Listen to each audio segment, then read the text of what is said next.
Magandang araw mga katropa. For today's video, pumunta tayo sa isang 5-star hotel dito sa Quezon City.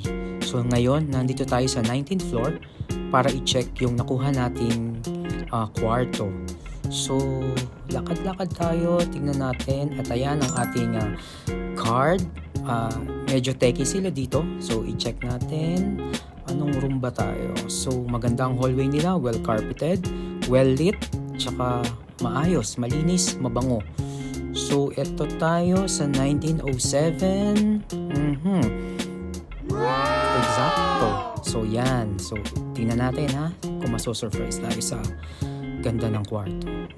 Ooh, nice. So, ito yung CR nila. May shower.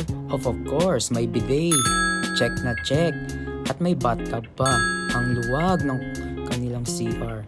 And then, pasok tayo sa loob. Meron tayong 2-bed for today's video. And then, spacious ang area na ito. Maganda, malinis, mabango. Kaya pala siya 5-star hotel. Teka, check natin tong window kung magbubukas. Medyo automatic daw to. Teren! Ang ganda ng view natin sa labas. Ha. So, feeling ko mag-e-enjoy tayo dito.